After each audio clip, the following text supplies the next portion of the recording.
గణతంత్ర దినోత్సవ సందర్భంగా అందరికీ మా శుభాకాంక్షలు. కుల మత ప్రాంత భేదాలు లేకుండా భారతీయులైన మనందరం జరుపుకునే జాతీయ పర్వదినాలు రెండు. మొదటిది స్వాతంత్ర దినోత్సవం, రెండవది నేడు మనం జరుపుకుంటున్న గణతంత్ర దినోత్సవం. స్వాతంత్ర్య దినోత్సవం దేహం లాంటిది అనుకుంటే గణతంత్ర దినోత్సవం ప్రాణం లాంటిది. ఎందుకంటే దేశంలో ముఖ్యమైన అంగాలలో రాజ్యాంగం ఒకటి. దేశ ప్రజల మనోభావాలను రాజ్యాంగం ప్రతిబింబిస్తుంది. మన రాజ్యాంగ ప్రవేశికలోని ఆ పలుకులు మన ఉద్దాంత ఆశయాలకు అద్దం పడతాయి.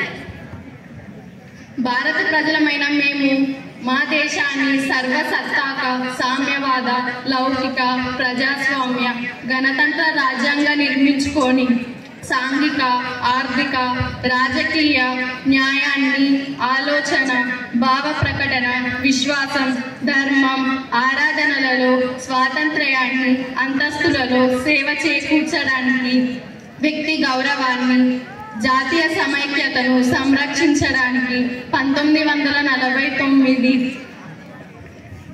నవంబర్ 26న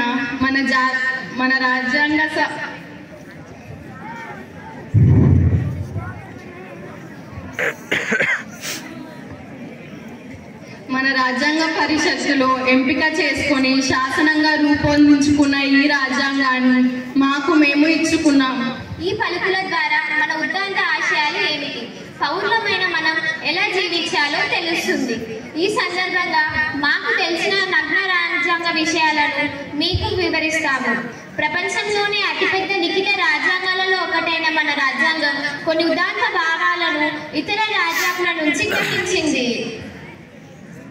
వాటిలో ముఖ్యమైనవి ఏమిటంటే ప్రాథమిక హక్కులు అమెరికా నుండి, ఆదేశ సూత్రాలు ఐర్లాండ్ నుండి, ఎమర్జెన్సీ విధానం జర్మనీ నుండి, ఫెడరల్ సిస్టమ్ ఇంగ్లాండ్ నుండి, రాజ్యాంగ సవరణను దక్షిణ ఆఫ్రికా నుండి రూపొందించుకున్నాము. మన రాజ్యాంగ నిర్మాణంలో దూరదృష్టి కలిగిన అనేక మంది మేధావులు పాల్గొన్నారు. ఫలితంగా డాక్టర్ బిఆర్ అంబేద్కర్ అధ్యక్షతన 2 సంవత్సరముల 11 నెలల 18 రోజులకు మన రాజ్యాంగం రూపుదిద్దుకుంది. 1950 26 జనవరి గురువారం 10 గంటల 11 నిమిషముల సమయంలో మన రాజ్యాంగం ప్రకారం మన దేశం సర్వశాసక ప్రజాస్వామ్య గణతంత్ర రాజ్యాంగంగా అవతరించింది. మన రాజ్యాంగం ద్వారా సమానత్వపు హక్కు, స్వాతంత్ర్యపు హక్కు మొదలైన ప్రాథమిక హక్కులు పొందాము. అలాగే మనకు విధులు అంటే తప్పనిసరిగా పాటించవలసిన పనులుంటాయి.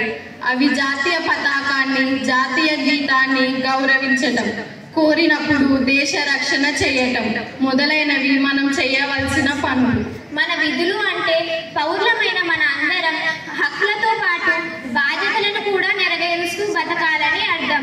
కానీ నేడు ప్రాథమిక హక్కుల పేర్లతో అడుగడుగున స్వాతంత్రం దుర్వినియోగం కావటం, జాతీయ ఆస్తులు ధ్వంసం కావటం, మతతత్వం ప్రాంతీయతత్వం పెరగడం మనం చూస్తున్నాం. అలా కాకుండా చూడవలసిన బాధ్యత మన అందరిపై ఉంది. మనందరం మంచి పాలనతో మన దేశ సౌభాగ్యాలను కాపాడుకోవాలని ఈ సందర్భంగా కోరుతున్నాను. ఈ అవకాశం ఇచ్చిన పెద్దలకు మా ధన్యవాదాలు. జై హింద్.